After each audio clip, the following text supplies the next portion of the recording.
Well, everyone, Anthony Russell, banners on the wall back here. And about a year on from the last time we sat down and did a chat like this, I'm joined by the everything of the Hull Seahawks. Head coach, owner, GM sport, bottle washer, firefighter. I'd venture he might have even had to clean the toilet somewhere along the line, but Matty Davies joins me on the line. Matty, good evening. How are things in Hull today? Good evening, mate. And yes, I have. I think I've actually cleaned the toilets in the changing room. And there was talk of maybe wrestling some sort of bear or something last year. So it is getting semi-pro, like not quite Aaron Nell level yet, but we'll get there. No, thanks for having me, mate. Appreciate it. Always a good chat. I think it's been a bit of a crazy 12 months when you think about, and I mean that's a bit of an understatement from where you and I first chatted about where we were last year. The Seahawks had come into existence. We're a year on, and there's a lot of stuff that's happened up in Hull on and off the ice. The one question I'm really interested to hear, and this is a question I don't think that you'll have been asked, because I think everybody from the outside has seen what you guys have tried to do.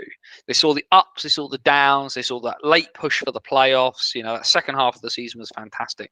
But a lot of people will focus on what didn't quite go right. And of course, you've had a lot of chats with people about all the learning that you've done. What went right this year? What went right this year in Hull? Yeah, that's not a question anyone has actually asked me yet, mate. What went right? Do you know what? I'd say the overall feeling of what went right is probably just the fact that we made it. We got through, what is a really tough thing to do in terms of, get any business over the line in the first year, but especially we know how difficult ice hockey is to make work in this country. And look, I think there was always going to be stumbling blocks and stuff that it would have been difficult for any team or club to deal with that.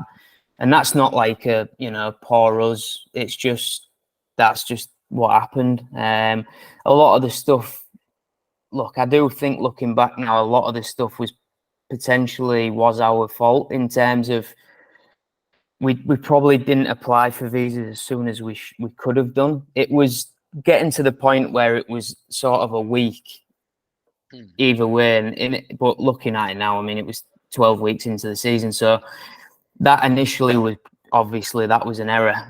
In terms of could we have done something different? I don't know. But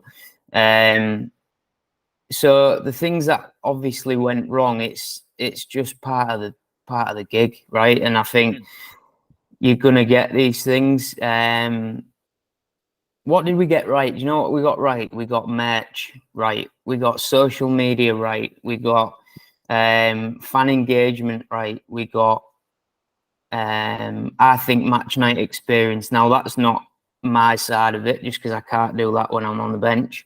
Although I would try to, but I think, as a whole, we did get that right on that. I'll disagree with you slightly. You're the coach of the team. You're responsible for that on-ice product. That's match night experience, because you can, and we can talk about all of those other little bits and pieces that happen off the ice, and the 50-50s and your chuck-a-pucks and your bits and pieces like this. But you don't own your building. But you do own your team. You're responsible for the hockey that goes out on that ice. And I'd argue, and this is probably just me being a bit of a pedant about this, because my personal big belief on this is that you can have all of these extras, but if the hockey's rubbish, that it's not worth it, because I'm there to watch a game of ice hockey. I'm not there to for some of the sideshow side of it. Obviously some people are, and that's their right to it. But I think the thing I found interesting about your lot was you said to me you were going to put together a roster that played like you. I think you did that. There were a bunch of grafters who wouldn't stay down very easily. Didn't win as many games as you would have liked to, obviously, but they didn't go down very often without taking a bit of a swing at things. Yeah. So obviously, covering that first point, you're right. Look, the main bread and butter of the business is obviously the ice hockey side, and at the end of the day, it don't matter. Yeah, you're right. How many good bells and whistles you've got, or whatever's going on off the ice. At the end of the day, you're right. People come and watch ice hockey. They want to watch good ice hockey. They want to watch a good team that's playing well and winning games, essentially. So, the start of the season, obviously, people were going to be on side of just because we was back. I'm sure people were interested, with me doing it and all that sort of carry on. But that only goes so far at the end of the day. People have got to part ways with money. And when money comes into it, it doesn't matter how much you like someone or you've followed them for years. That's, money out of your kid's mouth or, your mortgage. So it has to be a product that is worth that 15 quid or whatever you paid to go. Now, the problem with that is I knew that the product we had was heavily reliant on the imports. And solely because it was just where I was at with my British players. And everyone knows the British players that I didn't have and the ones that I've got now.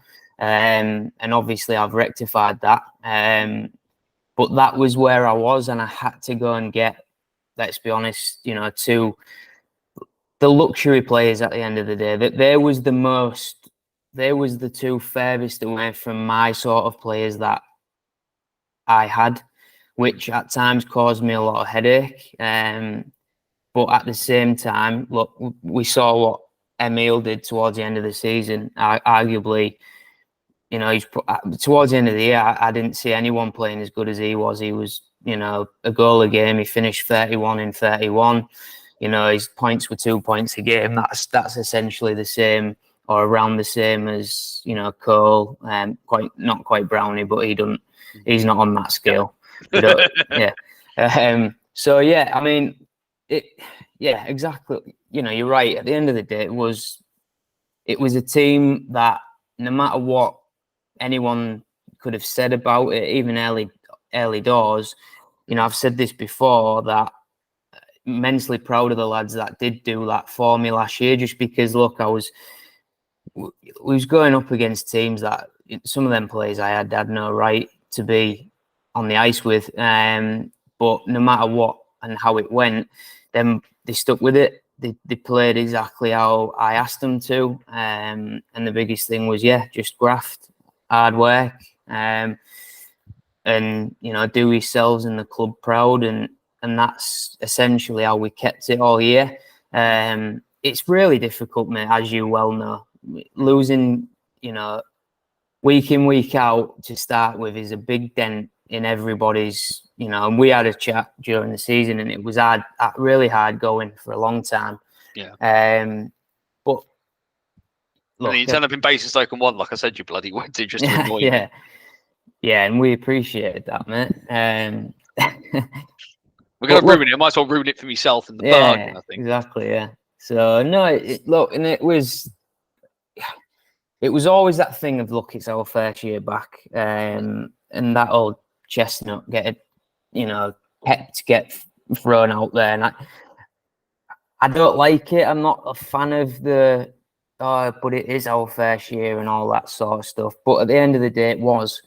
And it don't matter how good I want to be or think that we're going to be, arrogant Matty. Like, it's just a fact of life of, like, you can't come into the league and expect to be mid-table straight away if you have all the things that happened to us happen. So it was what it was. But again, I've said it, loved the lads for what they did, and the club. And the best thing, just going a long way around it, but the best thing was, mate, look, we had really good dressing room. We're still here for next season, and everything's looking more positive. So, has making it through the first year, I suppose the question a lot of people will ask on that front, because we look at the roster that you're putting together now, And a lot of that is probably due to the fact that you have made it through a year, because there's a couple of very notable names, and we'll touch on them in a bit, that it feels like we're sat on the outside looking in, waiting to see if it was going to stick. But how much, how close did you guys get to this just being a 1 year deal, if we're honest? There was a time around Christmas we got, and nobody knows this actually, so you are getting the first scoop on this, but there was a time around Christmas where the World Cup had started, and we got 2 England games on the bounce, with our home gate. Yeah. The second one, obviously we knew all week, and I was running around like a nutter. I was speaking to council. I was trying to get the game moved earlier. Just anything to get out of the way of the kickoff. Yeah. But just in the back of my head thinking, it's all pretty irrelevant, because people just are going to not come and watch the game. And that is exactly what happened. And, that was sort of 2 weeks on the bounce. And then I think we had some away games, and it wasn't looking very good. Let me say that. Yeah, the business account was low. We had obviously, we had bus bills, we had the lads' wages, we had, lots of stuff coming out at that time. And, I'll be honest, without sort of Joe and me, but sort of just being positive about it in terms of, we're going to be fine. We'll stick with it. And, we have to put in if we have to put in, but, we'll always sort of have it in our minds that we're in this for the long haul. Me and Joe both not doing this to take money out of it anytime soon. So it's not something that we're even thinking, we need to make this to make it work off the balance sheet.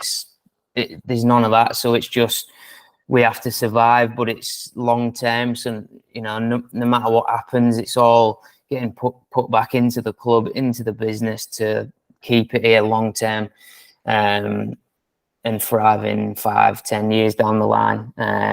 My biggest thing is not losing the Seahawks name. I know we've been through this in Hull several times, but we've had all these different names, and my honest goal is honestly just to keep it as Seahawks for as long as I'm here. So that's the goal, mate. If nothing else, we need to keep you around, because we need more Joe Lamplow on commentary, and just using every football cliche here. Yeah. You can tell he's a former non-league footballer. It's top quality, isn't it? Top quality stuff.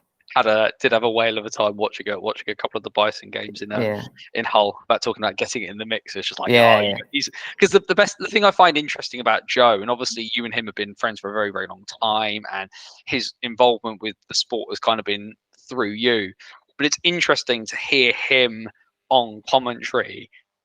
And obviously, he's got a very personal stake in this. It's his money at the end of the day, as well as yours. But to hear him getting that involved in that kind of way is very interesting. It's that similar kind of thing of listening to like John Neville whenever he did the commentary with Milton Keynes during a Bison game. And it's actually like, I think there's sometimes a bit of a misapprehension sometimes about the people who run clubs in British ice hockey, who would. People sometimes, people are very suspect to their motivations and what they're kind of doing in it. And to hear someone who, for whom hockey is not his first thing, but is now owning a hockey team, getting so kind of involved in it, it's like I say, if nothing else, it's fun to listen to. Yeah. Is he going to eventually learn some of the terminology? Or is he just going to give up before he starts? It's still kickoff, mate, and that's we're a year into it, so. It's brilliant, mate. He's, other than the fact that it's all, the football terminology, bless him, and he's, the thing with Joe is he's so passionate person in general. He's such a passionate, person in terms of the way he is as a person in business, the way he is as a sporting person. It's all very similar to me in terms of we've grown up sort of having to win and being essentially a sore loser and doing your best to not feel that. And look, with Joe, he's completely, dove into this like, head first. I mean, he's even playing ice hockey now, so he's playing with the fat dads, bless him. Leeds Knights, the Hull Knights now. He's actually a part of that team. So Kingston Fat Dads is still one of the best names in the world. Yeah, Kingston Fat Dads. He was a fat dad for a few weeks, and that was, I loved that. So, but no, mate. He's completely committed to this, and I say it all the time to him, but like we just don't have enough time between us to actually do this. But we just do, and we have to. And the only way this honestly does work is because me and him trust each other completely. I just essentially run the club in terms of the team and all the ice hockey operation side of it, just however I want, without having to go to him and say, Joe, I'm doing this, Joe, I'm doing that. And he does the same thing in terms of, he'll ring me on a night and say, oh, this has happened, I've done this. But he's so busy with his business in terms of selling cars, and he's on the phone all the time, and his business is bigger than my business. It's a big operation. So it's usually me saying, look, Joe, we need to do this, we need to do that, we need to do that. And like I say, the trust is there that we just know it's going to get done. And again, it wouldn't be here, mate, without that. I don't think personally, and we obviously tried it with Ian, but I don't think I could honestly do this with anyone else other than Joe. And him the same. Just, the way we both work together, where we both work in general. So, yeah, mate, I mean, and touch on what you said there with the ownership in terms of around the league and what they do it for. Now I'm on this side of it and I get to speak to these lads, firsthand on a monthly basis. Steve Nell I speak to all the time, probably every week. These are people, mate, who are just genuinely, they care about what they're doing. And it's not all about the love of the game and they're doing it for the love of the game, of course. They're business people. They have that arrogance within them to say, I can do a good job at this, whether it's business and ice hockey. I know how to operate this thing. But at the end of the day, not one person there is thinking, I'm going to get filthy rich from this. If you're in this thing to sort of just survive, Steve Nell told me this quite early on, but he said, if you're in this to just survive, you're not doing the right thing and it's not the right business. You have to go in this trying to make money, not you personally, but the club. The club has to make money, or it is a pointless task that you're doing, because it will not be there for long enough without that. So, yeah, these are all people that are fully committed to the club themselves and what they're trying to do. And you're right, John Neville. I never knew John Neville at all, because he just wants someone that was, readily available to speak to. I think I don't think a lot of players are going to talk to him if you're not playing for his club or something like that. So I've got a lot of time for John now. I know him. He's always someone just that is honest to a fault, maybe at times, in terms of he will say exactly how he feels on something. But you know what? He's someone that's done it for so long. I've got a lot of respect for him and how he's done it, being able to do it in that rink and other rinks, we know. And look, he's very good at what he does, and I think people, down in Basingstoke should be thankful that they have someone like that can, operate a club for so long and do it so well. Yeah. Yes, watching John get surprised in our awards evening was quite something. The fact that you're involved in this side of it, and you've touched on that, but I think it's interesting now because you're wearing a lot of hats where it comes to the Seahawks. But to kind of just look back one last bit before we kind of start looking forward a little bit, Has being involved in all of this made the prospect of the fact that you've had to retire, has it made this easier? Has it made it harder? Because ultimately, like, you had a pretty substantial career as an ice hockey player. You know, never made £1 million off of it, because anybody who wants to make £1 million off of British ice hockey, I'd like to show you some magic beans for sale. But to end it the way it did, because you spent a lot of time on the sidelines because of your knee, and you sort of came back for a bit of a last run, and then just kind of called sort of time on it. And obviously there's a bunch of different emotions that go along with that. But has it been easier because you've had to be so involved with everything else? Yeah, I think it's sort of a tricky one, that, and you know, I've probably not gone over it fully in my head because I just haven't had time to. Which I suppose on that side of it, it is easier. I've not had that time to sit there in my other job while everyone's going to a game on Saturday, and all, you know, people that you know are still playing and all that stuff, and thinking like, oh God, I miss this. Do you know what I mean? Like, and everyone will tell you that's retired. It's not the ice hockey they miss. It's the lads. And on that side of it, yes, it's been easier because obviously I'm still heavily involved in a different way, you know, of course. But at the same time, I'm 33. It's, you know, I'm not, you know, someone that's, you know, players are there and I'm over here. I'm very much with the lads. I have had to and tried to, you know, make a conscious effort to distance myself.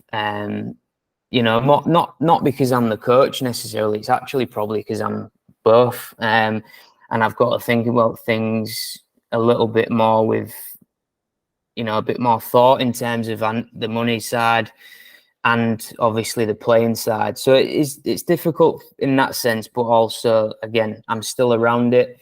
My head's still busy with ice hockey and trying to, you know, put my impression of ice hockey and what I feel out there, which is probably scratching the competitive nature of myself. It's probably scratching that itch, you know, to say, because, you know, it's a selfish game, is ice hockey. Although, you know, we play on a team, and I was probably, you know, very unselfish in the way I played, but everybody that plays the game is selfish. They're selfish with their wives and their lives because they have to be. And every sportsman is, because you just have to, to be good at any sport, you have to be completely immersed into it, and your whole life has to be built around that. And my whole life it was all about, how can I be as good as I can be on a Saturday and Sunday? And that's honestly all I cared about. I didn't care about anything else.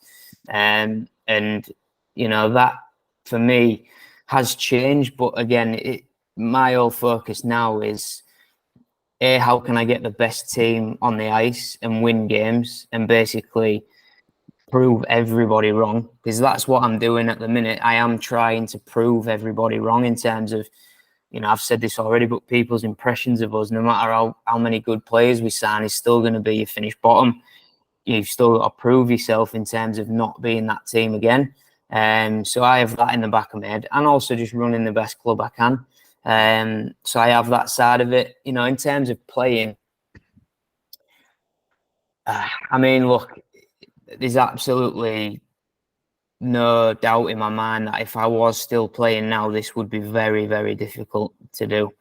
And, you know, I have to keep saying to myself, but Aaron does it.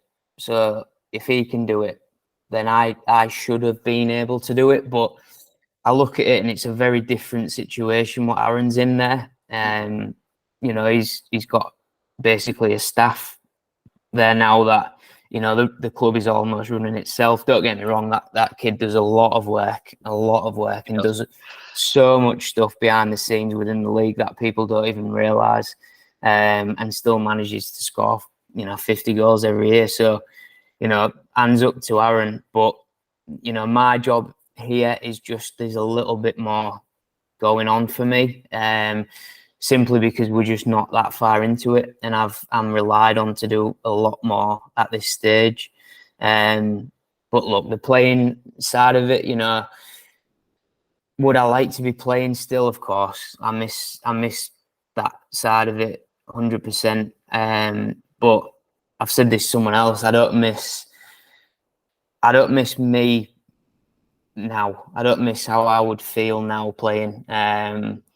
You know, when I did come back, it was, you know, like painfully obvious that it was done. There was absolutely no way I could have carried on even another game. It was literally to the end. You know, I've just found out that I actually do need a knee replacement now at 33, which is not something I wanted to hear. But again, like, you know, this was my doing in terms of I knew the knee was bad and I had to keep going as long as I could to get as many years out of it as I could. Yeah. So it's not like poor me. It's I made that decision and now I'm living with it daily because it's pretty nasty, really, to be quite honest. Daily, you know, struggles, but there's many people that go through this, and you know, it is what it is. Well, you're telling me is the London Marathon's off for next year then? Yeah, I reckon. Yeah, I reckon it probably is, mate. But yeah, look, I've got a long way in my life to go, and you know, I had to think about that as well. And you know, I suppose people from the outside that probably don't know me very well might think, right, you know, he's got this team, he's owned it, you know, just solely so he can retire and have all this adulation for his own team. And like that is the most like retiring from ice hockey for the team that you own. Yeah. When your knees completely buggered and you're bottom of the table. What a glorious way to finish off. I know, yeah. But like it's you know, last year, you know, that whole send-off thing, honestly, I had nothing to do with it and I had no idea. I actually said, like, I can't believe there was that many people that actually liked me. Like it was actually insane. They liked how you played, mate. That's what you can rectify yourself. They just liked how you played. They didn't like you. They just liked how you played. Yeah, true. So yeah, and it was a really nice moment, mate. And I you know, a lot of people don't get to do what I did there. I'm lucky in that sense that I had to, you know, I got to retire, I suppose, in the nicest way possible, you know, maybe 5, 6, 7 years before I wanted to, but hey, it is what it is. And, you know, the club decided to retire my share. That's, you know, the biggest honour that anyone could ever have in any club. And I was literally just doing it a couple of months before for Tenler. And, you know, I had him in tears down here, you know, basically saying how honoured he was. And yeah, I mean, I ain't gone through that yet and we haven't done it, but, you know, that's the last thing on my mind to sort out.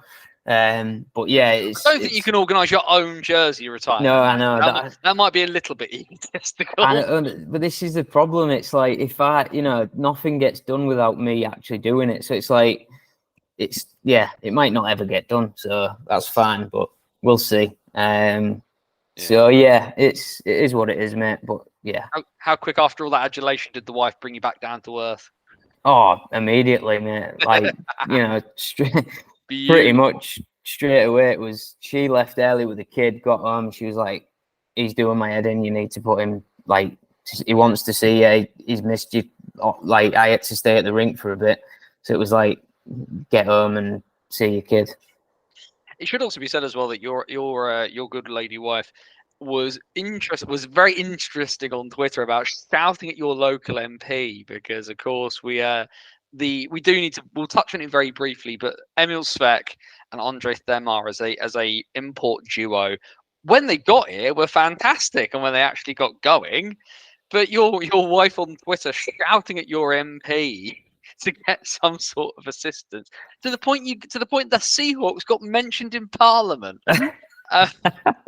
A bit of a, not obviously like you've said earlier, and you said earlier during our chat here that you were, there was a bit of a case of, you felt maybe it might have been a week here, a week either side, of whether you made the right call there. But yeah, just a surreal experience to sit there watching that whole thing go back and forth. And of course, Milton Keynes suffered from the same issue as well, of waiting for David Sarkanis to get into the country. Just how much of a ball ache is this visa process for clubs right now? Oh, I mean, it's the whole thing. Honestly, it just felt like he was just treading water for months, because basically you just can't get in touch with these people to actually get answers from them. And it was, look, my wife, I'll give her I'll give her a credit where credit is due. She is the most, I call her a woodpecker, because she just constantly, and she will not let it go. Like, she will carry on until it's done. And it got to the point where she kept asking me where they are, what they've done. At that point, it was Ian that had dealt with the whole thing. So, that was an issue, because we just couldn't really get an answer off Ian in terms of what was going on. That created a bit of friction there. And basically, Sam, my wife, just took it upon herself, mate, to just, right, I'm dealing with this. And essentially nearly every day she rang the local MP.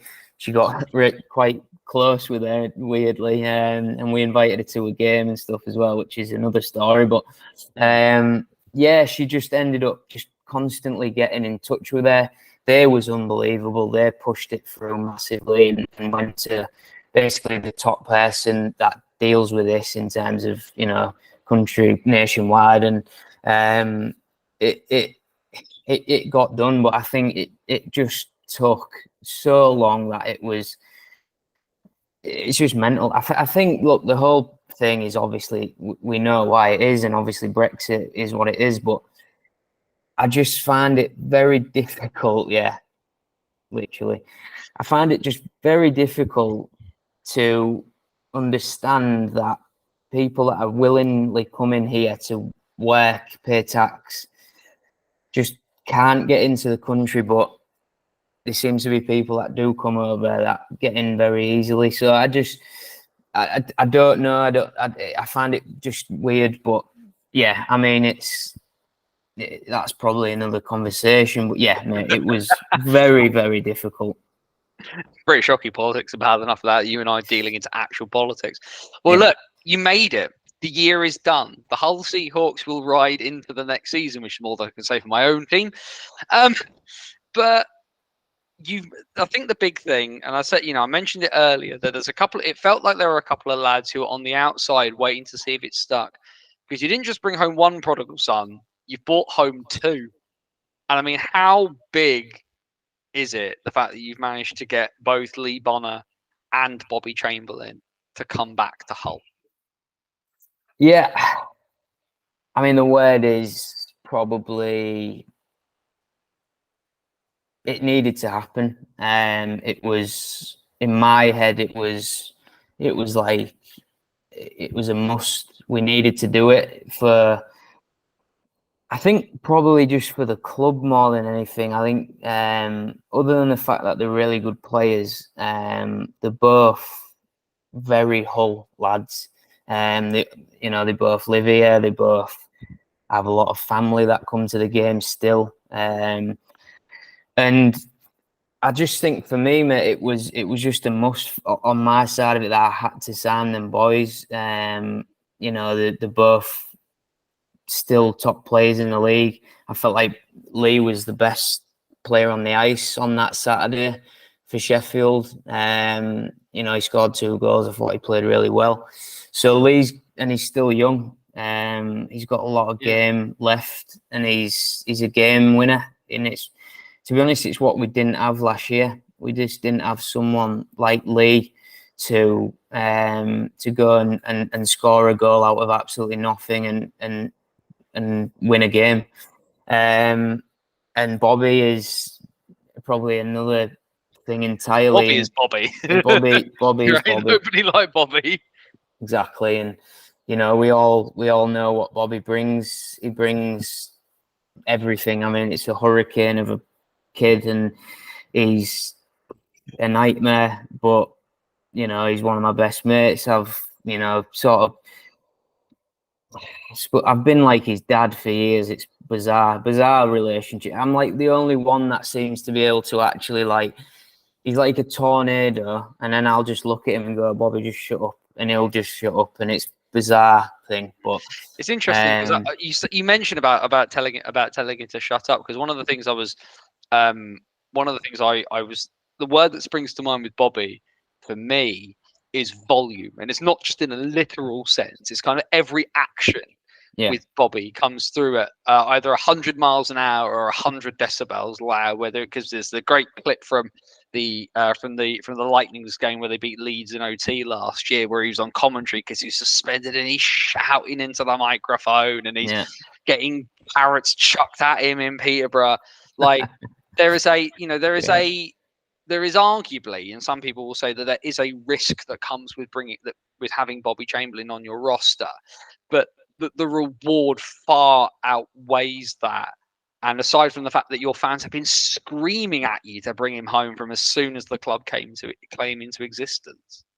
Yeah, look, I'm under no illusions about that, and I know exactly what Bobby is. You know, we still talked all the time because we're friends at the end of the day. No matter, you know, in a shocking turn of events, everybody, just because players play on different teams doesn't mean they aren't friends. Yeah, exactly. And you know, we still spoke. You know, he knows my kids, and we get along.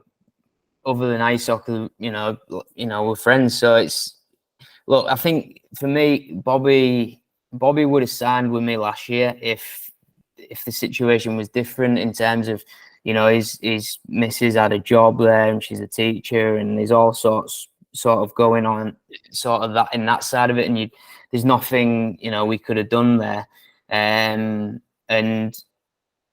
But Bobby was dying to be here because he knows how much I've put into it, and I think, you know, he wants to be there to help me and to sort of, you know, grow this back to, you know, where it should be. And I think he's a massive part of that, mate. He's got another 5 years left at the top, and if he, like we've just said, if he can, you know, rein it in terms of use that, you know, that pure rage and anger that he gets to the right sort of way, and he can use that in the way we've seen him do in the past and score 40, 50 goals, you know, and be a real dominant threat playing with the right player. He's still, you know, one of the best power forwards in the league in my book, and he is just a natural fans' favourite, that kid. Like every single club he goes to, I've never seen anything like it, and we all know why. Obviously, he does everything. He hits, he scores, he fights. Fights being, you know, probably the big one, but what Bobby has is he's got everyone's back on the ice. People hate playing against him, completely hate playing against him, but love having him on your team. And that's for any coach, you know, club. They love players like that, and he's, you know, he's integral for me. He's completely integral, and he's needed on every sense of it. But yeah, don't get me wrong, he's gonna need managing. It's gonna be difficult for him, I think, to actually have me in this role, for him to not just be able to come and talk to me about stupid stuff like slagging someone off on the team, or, you know how it is, just like players, you know, they chat. Well, the dynamics changed, didn't it? The dynamics changed. Now, if you're playing on the same, if you're playing, you know, you go back to like the Pirates days, something like that. If someone on the ice is giving, you know, just peeing you off because they couldn't hit the broadside of a cow. Yeah. But like, you can have that conversation with each other, which you can't do now, because you've got to manage that entire situation, really, because you're in charge, and Bobby, you still got to play with him, even if you think he's a donkey, mate. So you've got to deal with that side. Yeah, exactly. And yeah, he has to buy in, he has to fully commit to it on all sides of it. So Yeah, but look, it's both massive signings and they change our club completely. Well, for Bobby's many foibles, I don't think getting him to commit to playing for a jersey for a Hull team is going to be a very, very hard thing for you, Matty. No. Obviously, a couple of other recent sort of you've brought back a lot of guys from last year so far. I've been a lot of your bigger end Brits, of course, have already recommitted, which is obviously a great thing for you guys. Declan Balmer, of course, was a big leader for you at the back. Jordan McLaughlin's back for another year. Owen Bruton, who you and I have had quite a few conversations about with over the course of the year about how talented that young man is. But certainly a couple of the newer additions. Obviously, Bobby Streetley has departed. He's gone to Blackburn for next year. We of course wish him all the best with that venture. But the thing but certainly one of the things that you've done, Tom Barry comes in from Leeds, so a championship winning defenseman, and of course off the back of his 1 game and 2 goals for Basingstoke last year. But Liam Danskin joins as well from Solway. For a team that gave up 40 shots a game on average last year, how important was it for you to just make some of those defensive tweaks? Because Jordan's clearly a very good netminder, but has this been about just trying to give him more support, or is it just for the fact that we're a bottom place team and we need to kind of change a few things on the back end? What's the thinking been? Yeah, I think a little bit of everything. What you've said in terms of at the end of the day, we was a bottom place team, and no matter how we dress it up, we got better, but we still finished bottom. So, look, I think my view on us last year was very much we could be very good in spurts in terms of we could go down the ice, do a really nice 3-on-2 move. Svek or Nathan would put it in. Yeah. We did not dominate teams in terms of have the puck in their end for consistently minutes and actually turn teams sort of over in their end and making them tired and cycling the puck and I think what that did was it basically put too much pressure on the D. The D was constantly having to go back and go back and defend and go back and defend and look, Jordan, I think Jordan had a lot to do last year, too much for me, but I think emerged himself as a real top goalie in the league, and I think another year with Jordan as the standalone number 1, he has a real chance to sort of grow on that again and become one of the best goalies in the league in terms of up there with your Gozzies, Dima, Rennie, all them boys. So I think there's no doubt I needed to improve in terms of on the D and there's nothing against the boys that I had and it's just a really tough one, mate, because I loved all the lads. The lads were great and they all worked hard for me, but there was no doubt we needed to get better in areas. Like you said, Tom's just a solid player, and he's going to do, really good job for us, and just sort of be that steady player that, no errors, just skates well, moves well. He's a solid D man, coming off a really good year in Leeds, so he's confident. And I think he'll be really good for us. Liam, I think, is going to really, really turn some heads this year. I think he potentially could be a really top D man in this league. Often overshadowed by Kell a little bit, because of the offensive brilliance what Kell has. I mean, Kell's a different breed. D men don't move like him, and he's definitely a special talent, but Liam is a D man. He's a big kid. He's someone that shuts people down. And again, the problem we had last year was but the problem we had too much reliance on Deck, mate, last year, and Deck, I think, led the league in minutes played, average ice time, and that's just it's just silly because someone as good as Deck, you want him for the big moments. You want him for that big power play, to make that play at the end of the game, to, whatever it is. And at times, towards the end of the year, for sure. Deck was just too tired. He didn't have the legs, and there's no doubt he was playing 35 minutes a night, 40 minutes some nights. It's just crazy numbers. So, the first thing was I needed more numbers. I needed 6 D-men that are solid, good D-men. And that's what we're going with. And yeah, I think that was the biggest thing. But also in terms of the full team, we needed to be just better in general and have more of the play, carry more of the play, not put too much pressure on the D. And obviously, with the signings that I've made and going to make, whatever that is, we look very different, mate. Yeah, we look very, very different. And yeah, I mean, we don't know where we're going to be, but we're going to be a far better team. John McLaughlin as well, the second highest point scoring netminder in the entirety of the NIHL last year as well, into the bargain. So he has that in his cap, along with an 89.4 save percentage.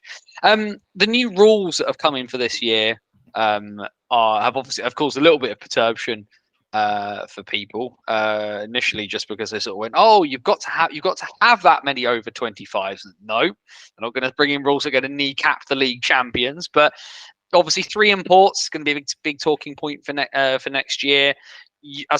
Age-wise, your roster was relatively well balanced anyway, so some of these sort of the upper age limit shouldn't be too much of an issue for you. But I think probably the big questions for a lot of people in Hull are going to be: Are you going to run your full complement of imports? And I mean, we're obviously, like you say, we're not going to. Well, the looks of it so far, we're not going to have too much of a turnover in players for next year.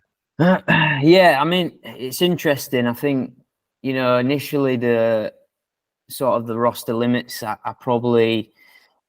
sort of looked at them as if there won't be a problem.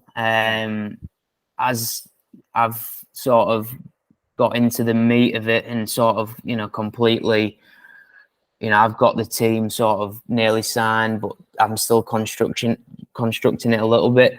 I'm not going to lie, it has posed a couple of issues. Adding the 2 and a couple more forwards that are all over 25 just to the team, it has, potentially has caused a bit of an issue for us. But look, it is what it is, and everyone's got the same situation. On the other side, we've got a lot of lads that are sort of below that 25 age range, so that's not an issue. I will say this on it: I think this under 18 rule, I like it. I think it's brilliant, but I also do think, and I'm not sure if we have enough good under 18 players to actually fill 11 roster spots. So 22 under 18 players that are actually good enough to play. And are we just putting kids on the bench? That's what worries me. I'm lucky because I have Owen Bruton, who is a kid that is obviously under 18, and he's someone that literally will play. He's going to be like, a mainstay on the third line. He'll play a lot of minutes next year. I do worry a little bit that if you took the full under 18 GB team, and a lot of them play overseas, it's tough. It is tough to find them players that you're not just going to put on the bench. So that one does slightly worry me a little bit. Not in terms of the teams. I just think, we're trying to push kids into the teams, but are we pushing them too early? Maybe that's the worry. I think the thing as well is for some of the clubs, like yourselves, teams not just towards the bottom of the physical table last year, but as terms of teams who probably aren't quite as financially heavyweight in that sort of sense. Actually, if you're wanting to get some of these guys in, you want them to play. Obviously, Peterborough are somewhat of an exception because they've been, Slava's obviously done a relatively decent job of bringing through some of these young guys like Leo Markey, Archie Salisbury, guys like that, where they can, they've come in kind of sort of ready to hit the ground. But one of the things we don't want is tokenism. We don't want mannequins on the bench. We want kids who are able to kind of you want them there because they're worthy of the opportunity. And not every kid is an Owen Bruton, obviously, but No. you want to, if you're wanting somebody to sit on the bench, you want them to be able to take a shift and not be, biting your knuckles that they're going to turn it over in the neutral zone and cost you a goal. Yeah, completely. Yeah, I mean, I'm a big advocate for playing kids. I think it's, if they're good enough, I don't care about how old they are. It's I had Owen Bruton on my first line last year in many games. You did. And Finn Braden being on the top line at Leeds at the back end of the year as well. Exactly. They can do it. They can do it if they're given the opportunity. Yeah, 2 kids there that are top kids for their age in the country, and both getting a chance to play, which is key. So yeah, look, the import thing, we've had obviously a lot of debate over this in terms of the owners, I suppose the media within our league, I suppose. Everyone's had an opinion on it. Yeah. Which is right. Everyone, should have an opinion because it's a big change to us and sort of the league. But what I would say is, in terms of where the league is now and where the league wants to be, the problem is player quality and the amount of player quality that we've got at our disposal in this country, just as a whole. And unfortunately, we do not have enough. When they come back next year, Basingstoke, I'll do it all, fingers crossed. And there is 12 teams in the league. I do not know if there is enough good players to sustain a 12 league team with only 2 imports, and to move the league forward at the pace that everybody wants. And that's nothing against in my opinion, adding 2 imports only makes the British players better. I played in this EPL when we had 5 and a lot of teams had import goalies. That for me was probably one of the best leagues I can remember from playing in, watching. I'm talking about B&L days. That was a really, really good league. And obviously we know the issues with that and red hockey and money and all that stuff. And, Don't mention the war. I think I mentioned it once, but I think I got away with it. Yeah. So look, we know it doesn't work to that sort of degree, but at the same time, there has to be a balance there. And do we get to 4 and stop? And I think that's, my opinion is maybe right. Look, for me, bridging the gap between us and the Elite League, I think that's not even in the question. It's not about that. What it's about, in my opinion, is having a standalone league to really try and capture them players that are in the Elite League now that possibly want to maybe drop down, maybe get a job, maybe go and, just play in a different system in terms of they actually want to play ice hockey. And not, just sit there. I think is the bigger thing here. For the thing that strikes me, and of course, because you and I are a fair bit older than these kids that are coming up these days. But I think the thing that strikes me as a former youth level rugby player, I wanted to play. I didn't want to stand there stare. I didn't want to watch that. If I want to watch something, I'll pay and I'll go sit in the cinema. Yeah. Like kind of thing. And the thing that strikes me that the NHL National Division has the opportunity to do, and ultimately sit in that big development model as well. The Elite League can bemoan the lack of British talent coming through to fill those roster spots. Well, if they don't play, they aren't going to get better.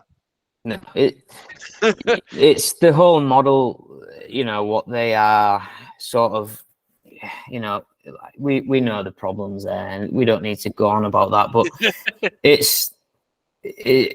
I mean, look, this league, in my opinion, again, this is not a development league. At the same time, we're doing the best job at developing. So you can almost look at it sort of on the side of, you don't need to say that you're a development league and we're developing players to go to the elite league. But what we are doing is we're giving these kids a platform. We're giving people like Kieran Brown to come in, play in front of 2,000 fans every weekend. You know, it's his show. He's the boy. You know, it's his team. And look, if he wants to move up, he'll move up. But it has to be right for him and for them, you know, for the elite league lot. And they can say what they want about they've not proven themselves at this level. They've not proven themselves, but they've all tried, but never been given actually a real chance to prove it. Yeah, and not in the, and I think certainly the conversation I've had with a lot of elite league people is that it's all well and good bringing a guy in and telling him to go crash and bang on the fourth line for 5 minutes a night. Yeah. But if his game is the fact that he's a winger with a bit of finesse, who's a bit sort of, you know, can score 20, 30 goals. Yeah, he's a top six player. Yeah, which is actually the thing that Belfast did very, very well with Sean Norris. And I had a conversation with Davey Majimsey live on air with one of you from the bridge about don't stick Sean Norris on your third line to grind because there's no point in doing it. And when they started putting him in positions to score, Sean Norris scored. He did. Yeah, funny that, wasn't it? Occasionally we're right down here. Yeah, mate, it's so true. Like, and that's genuinely that's the biggest problem with it. And it's actually getting them coaches like, you know, Adam Keefe to see that that kid has got the ability to do that. Grant Cooper leaving this league as a really good player and going to that league and still being a really good player should prove to everyone that this league, no matter what they think to it, is still pretty good in terms of, you know, there is a lot of good players in this league. And you're right, mate. Like, Brown is not a bottom six player. He's a top six player. And I said it for years. If someone put me on a third or fourth line in that league, I would be the worst player in the league. The only reason I did any good in the elite league ever was because I was playing in Hull, that, let's be honest, they're a lower team, and I got the chance to play first line centre, second line centre, first power play. And that was the only reason that I had the career in the elite league that I did. Because if I was at Nottingham or Sheffield, I'm not John Phillips, and I'm not going to be, and I'm not Huey to a degree. Huey is the biggest anomaly out there because he played for years as a third, fourth line guy, did his job really well, and then has stepped up here and gone, no, actually I can shoot. And I remember telling him when I played with him in at the Pirates, and I said this to him, and I said, mate, what have you been doing for years? Why didn't you like one time the puck when you played for the Steelers? And he was like, oh, I just wasn't allowed. And it's like, it's true, mate. Like, they just want, they got to the red line, whack it in, chase after them, hit a few people, get off. And that, yeah, that's just where it is, you know what I mean? And the scary thing is, you know, someone actually gives Kieran Brown a chance, like the Steelers give Kirky a chance, and you'll see crazy things. So yeah, the light is fading fast, both up north and down here in the south. So I will ask you one final question. Yeah. Last year, when we had our chat, just as the Seahawks had come into existence, the paraphrased version was watch this space. Well, we did watch this space, and we saw what happened in Hull last year. What can we expect in year two? What do we? Is this the march of the Seahawks? Is this get through again and kind of see how it goes? What can we expect from Hull next year? I've got to be honest and not give you the political answer because I hate people that do that. We are going to be good. There's the headline. Yeah. Thank you. Yeah, we are not going to... Look, everything can change, everything, and that's ice hockey. But the team that I've got signed, or pretty much signed, that team is not... It's not a battling for playoff team. So take that however you want, but I'm not saying we're going to win the league. at all. In May, I don't think I'd let you say it. Yeah, we're definitely not winning the league, and that's not me being. It just is what it is. You're not. Leeds would have said the same thing last year. They was not planning on winning the league. No one's planning on winning the league at this point. You're 2 years, 3 years into a team. It's not something you're doing. But what I'm saying is we are, we're in the year that Leeds were when I was in Leeds. We've got some really good pieces. We have potential to be, top 4. We have potential to also drop if we don't do our jobs. So, but yeah, I suppose watch this space. But yeah, I know we've got what we have is a good team in this league, and I've got no doubt that we will push. And maybe not need to mention the Seahawks in Parliament again. Thank you, Matty. Fingers crossed, mate. Cheers, Paul.